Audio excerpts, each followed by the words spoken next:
Hello friends, welcome back. स्वागत है आप सबका एएम विद आरबी परिवार में। आज इस वीडियो में हम बात करेंगे मैथ के वो महत्वपूर्ण प्रश्न जो सीटेट एग्ज़ाम के पैटर्न पर आधारित हैं। सभी प्रश्न सीटेट एग्ज़ाम के लिए यूजफुल हैं। लास्ट में मैंने एक प्रश्न ऐसा इंक्लूड किया है जिसको आप अटेम्प्ट करके अपने स्तर को पहचान पाएंगे कि आपकी तैयारी किस लेवल पे, किस स्तर पर चल रही है। तो आप उस प्रश्न को ज़रूर अटेंड करिएगा और उसका उत्तर कोशिश करके हमें कमेंट बॉक्स में ज़रूर बताइएगा। तो वीडियो को शुरू करने से पहले यदि आप चैनल पर नए हो तो चैनल को ज़रूर लाइक करिएगा, सब्सक्राइब करिएगा। शुरू करते हैं आज के अपने वीडियो को। आज का पहला प्रश्न है,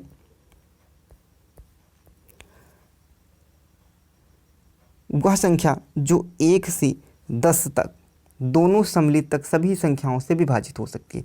कहने का मतलब है कि वह संख्या कौन सी है जो 1 से लगा करके 10 तक, 1 से लगा करके 10 तक सभी संख्याओं से विभाजित है। 1 से लगा करके 10 तक मतलब क्या हो जाएगा, 1 2 3 4 5 और ये कहाँ तक जाएगा, 10 तक। इनमें से सभी संख्याओं से वह संख्या विभाजित हो जाएगी। तो हम बात करेंगे, देखो 1 से सभी संख्याएं विभाजित हैं, 2 से बात करेंगे तो ये भी सभी संख्याएं विभाजित हो जाएंगी, 3 से बात करेंगे तो 3 से 10 विभाजित है तो नहीं विभाजित होगी, 3 से 100 विभाजित है नहीं विभाजित होगी, 3 से 604 विभाजित है। 3 का विभाजक नियम क्या होता है कि जो संख्या होगी, संख्या के अंकों का योगफल, जो संख्या दे रखी है कितनी, 604, तो संख्या के अंकों का योगफल यदि 3 से विभाजित है तो वह संख्या भी 3 से विभाजित होगी। तो यहाँ अंकों का योगफल करोगे तो 6 और 4 कितना हो जाएगा, 10। क्या 10 3 से विभाजित है तो नहीं विभाजित होगी, तो यह संख्या भी 3 से विभाजित नहीं होगी। हम बात करेंगे अंत में जो लास्ट ही ऑप्शन बचेगा ये आपका उत्तर हो जाएगा। क्यों? क्योंकि इसमें जोड़ोगे 2 और 5 7 और 2 9, यानी 9 जो होगी वो 3 से विभाजित होगी, अतः यह संख्या भी 3 से विभाजित होगी। 4 से बात करेंगे तो 4 से विभाजित होगी, 5 से विभाजित होगी, 25 20 1 से लगा करके 10 तक सभी संख्याओं से विभाजित है। तो यहाँ पर ऑप्शन डी आपका बिल्कुल सही हो जाएगा। अगला प्रश्न है प्रश्न नंबर सेकेंड क्या है, एक 180 सेंटीमीटर लंबी तार को एक आयत का रूप दिया गया। यदि आयत की चौड़ाई 30 सेंटीमीटर है तो इसकी लंबाई ज्ञात कीजिए। कितना तार है, 180 सेंटीमीटर लंबी तार है। 180 सेंटीमीटर लंबी तार को तोड़ मरोड़ के क्या बना दिया गया है, एक आयत बना दिया गया है। कहने का मतलब क्या है, जो ये तार है, यह जो तार दे रखी है यह कितनी है, 180 सेंटीमीटर का। तो यह आपको क्या दिख रहा है, परिमाप। इसको दूसरे भाषा में क्या बोल दिया गया है, परिमाप। परिमाप आपका दे रखा है 180 और आयत का परिमाप का फार्मूला क्या होता है, 2 लंबाई और प्लस चौड़ाई, यही होगा 2 लंबाई प्लस चौड़ाई। इसकी वैल्यू कितनी दे रखी है आपके लिए, 180। कितनी दे रखी है, 180। यदि हम 2 से डिवाइड करेंगे यहाँ तो कितना बचेगा, यह बच जाएगा 90, यानी लंबाई प्लस चौड़ाई बराबर कितना आ गया, 90। यहाँ पर देखो चौड़ाई की वैल्यू दे रखी है कितनी, 30, तो हम लंबाई की जगह पर हम ऐसे रखेंगे और चौड़ाई की जगह पर 30 बराबर कितना आ गया है, 90। ये 30 इधर जाएगा तो क्या हो जाएगा, माइनस का, यानी 90 में से 30 माइनस करोगे तो कितना बच जाएगा, 90 में से 30 माइनस होगा तो कितना बचेगा, 60। क्या हो जाएगा, 60 सेंटीमीटर, यानी इसकी जो लंबाई हो जाएगी वह 60 सेंटीमीटर हो जाएगी। ऑप्शन ए सही हो जाएगा। क्लियर है। अगले प्रश्न की ओर बढ़ेंगे। प्रश्न नंबर थर्ड क्या कहा गया है, प्रश्न नंबर थर्ड है, किसी आयत की लंबाई, कोई आयत की लंबाई 80 सेंटीमीटर परिमाप वाले एक वर्ग की भुजा की दोगुनी है। जो 80 सेंटीमीटर का जो परिमाप है, परिमाप वाले एक वर्ग, जो 80 सेंटीमीटर का जो परिमाप होगा, इसका यदि हम इसकी भुजा निकालें, 80 सेंटीमीटर का है तो इसका वर्ग का परिमाप क्या होता है, 4 गुणे भुजा, और ये कितनी है, 80 है। कितनी है, 80 है। यहाँ से कट करोगे 4 से तो 4 दूनी 8, यानी ए जो हो जाएगी वह 20, यानी जो वर्ग की भुजा आ रही है, जो ये वर्ग बना है इसकी भुजा कितनी है, 20। कितनी हो जाएगी, 20।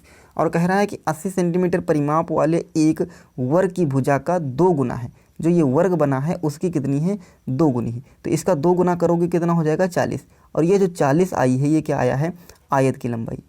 यह क्या आया है, जो ये दे रखा है आयत की लंबाई। आयत की चौड़ाई आपको दे रखा है कितना, 20, यानी आयत की लंबाई हमको यहाँ से कितनी मिल गई है, आयत की लंबाई 40 मिल गई है और आयत की चौड़ाई कितनी मिल गई है, 20 मिल गई है। आगे देखो क्या कह रहा है, आयत का क्षेत्रफल, इसका क्षेत्रफल निकालोगे क्या होता है, लंबाई गुणे चौड़ाई, तो 20 और 40 की गुणा करोगे कितना हो जाएगा, 800। और आपने पहला ऑप्शन देखा 800 लगा दिया, नहीं बिल्कुल गलत हो जाएगा। 800 उत्तर बिल्कुल गलत हो जाएगा। क्यों? क्योंकि आप प्रश्न को पूरा नहीं पढ़े। आप प्रश्न को पूरा पढ़ोगे। आयत का क्षेत्रफल वर्ग के क्षेत्रफल से कितना अधिक है। अब आपको वर्ग का भी क्षेत्रफल निकालना पड़ेगा। वर्ग की भुजा कितनी आई थी? 20। तो 20 वर्ग का क्षेत्रफल क्या होता है? भुजा स्क्वायर, यानी 20 का हम स्क्वायर कर देंगे तो कितना आ जाएगा? 400। कितना आ जाएगा? 400। अब देखो ये किससे कितना अधिक है, तो आप कहोगे ये 800 है, ये 400, कितना अधिक है? 400 अधिक है। तो इसका उत्तर 800 ना आकर के कितना आएगा? 400। 800 आपका गलत हो जाएगा। कितना आएगा? 400 सेंटीमीटर स्क्वायर। क्लियर है? तो यहाँ पर ऑप्शन बी सही हो जाएगा। अगला प्रश्न है प्रश्न नंबर 4। प्रश्न नंबर 4 को आप अपने से सॉल्व करो। इसका उत्तर कमेंट बॉक्स में दो। एक बार वीडियो को रोको, इसको सॉल्व करो और इसका उत्तर कमेंट बॉक्स में ज़रूर देना। क्यों? क्योंकि यहाँ पर 90% लोग गलत करने वाले हैं। क्लियर है? देखो क्या करोगे आप लोग, क्या दे रखा? एक वर्ग की भुजा 4 सेंटीमीटर है, इसे 4 टुकड़ों में बांट दोगे। तो एक 4 सेंटीमीटर थी, इसको आप 4 टुकड़ों में बांटोगे तो प्रत्येक कहोगे 1 सेंटीमीटर का होगा।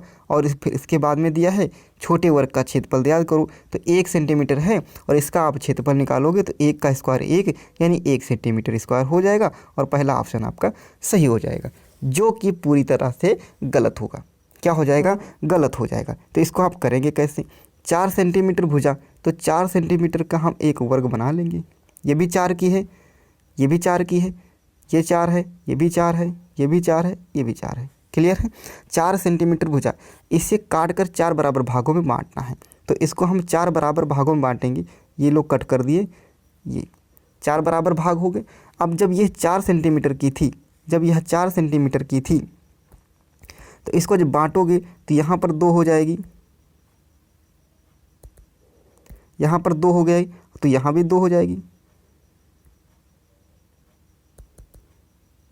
होगी 2, तो ये भी 2 हो जाएगी, ये भी 2 हो जाएगी, ये भी 2 होगी, ये भी 2 होगी, ये भी 2 होगी और ये भी 2 होगी, होगी 2 2 बराबर। अब देखो कह रहा है प्रत्येक छोटे वर्ग का क्षेत्रफल, तो एक छोटा वर्ग आपका ये बनेगा, छोटा वर्ग बना है और इसका क्षेत्रफल निकालोगे तो ये भुजा 2 है, ये भुजा 2 है, यानी चारों भुजाएं क्या हैं? 2 2 हैं। तो जब छोटे वर्ग का क्षेत्रफल निकालोगे, भुजा है 2, तो 2 का स्क्वायर कर दोगे तो कितना हो जाएगा? 4 सेंटीमीटर, यानी 1 ना आकर के आपका उत्तर कितना आएगा? 4 सेंटीमीटर स्क्वायर। ऑप्शन सी सही हो जाएगा। क्लियर है? चलो अगले प्रश्न की ओर बढ़ेंगे। प्रश्न नंबर 5।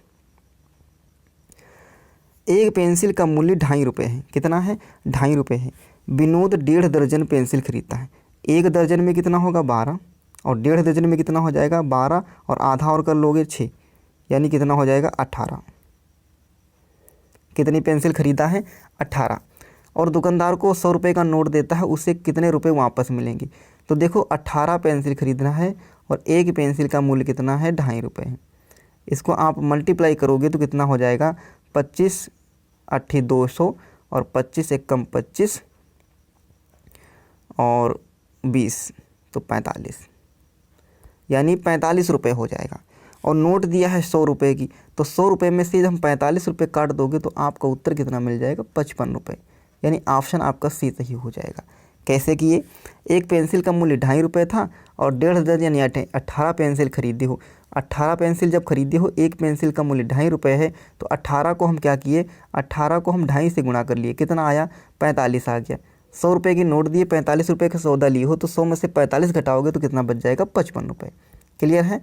अगला प्रश्न देखेंगे, प्रश्न नंबर 6। प्रश्न नंबर 6 देखो क्या कहा गया है। 18 गुलाब जामुन का वजन 1 किलोग्राम है। यदि आप 18 गुलाब जामुन लोगे तो उसका वजन जो होता है वो 1 किलोग्राम का हो जाता है। यदि एक डिब्बे में 16 गुलाब जामुन पैक हो सकते हैं, एक डिब्बा है उसमें 16 गुलाब जामुन पैक हो रहे हैं, लेकिन 1 किलो गुलाब जामुन 18 हो जाते हैं। कह रहा है 40 किलोग्राम गुलाब जामुन को पैक करने के लिए कितने डिब्बों की आवश्यकता होगी? तो भैया 1 किलो में 18 गुलाब जामुन है, हमें कितने 40 किलो गुलाब जामुन पैक करना है। यदि 1 किलो लेंगे तो 18 आएंगे, 40 किलो लेंगे तो 40 गुणे 18, इतने गुलाब जामुन हैं। और एक डिब्बे में हमको कितना पैक करना है? 16। तो इसको हम 16 से भाग कर देंगे, पता चल जाएगा कि कितने गुलाब जामुन होंगे। तो 8 से काटोगे, 8 दूनी 16 और 8 पंचे 40,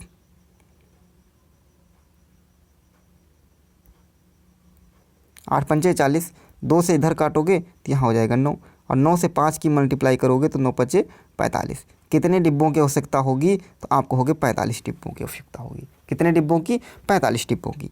अगला प्रश्न है प्रश्न नंबर 7। प्रश्न नंबर 7 क्या कहा गया है कि निम्नलिखित में से किसकी लागत अधिक है, कौन ज़्यादा होगा? कह रहा है कि 250 प्रत्येक पैकेट की, यानी एक पैकेट का मूल्य 250 है तो 200 पैकेट, और ख़रीदने आपको कितने हैं? 200 पैकेट। दूसरा कह रहा है 250 प्रत्येक 250 रुपये की वस्तु है और वो वाले 20 दर्जन, यानी कितना लिया है? 20 दर्जन। तो एक दर्जन में 12 होंगे तो 20 में कितना हो जाएगा? 12 से 20 को गुणा करोगे, 12 दूनी 24, 240। कितनी वस्तुएं खरीदी हैं? 240। यहाँ पर सेम देखो रुपए बराबर हैं, यहाँ पर 200 पैकेट हैं और यहाँ पर 240। तो दूर से दिख रहा है आपको कौन से ज़्यादा होगा, कौन अधिक होगा? दूसरा, यानी बी ऑप्शन आपका सही हो जाएगा। इसको आपको पूरा सॉल्व करने की जरूरत नहीं पड़ेगी। क्लियर है? अगला प्रश्न है देखो प्रश्न नंबर 8। इस प्रश्न को आप ध्यान से समझिएगा। क्या कहा गया है कि 3 ब्रांड ABC के पेन क्रमशः 10, 12 और 24 के पैकेट में उपलब्ध हैं। यदि एक दुकानदार को तीनों प्रकार की पेन समान संख्या में खरीदना है तो उसके द्वारा खरीदे जाने वाले पेनों की न्यूनतम संख्या क्या होगी?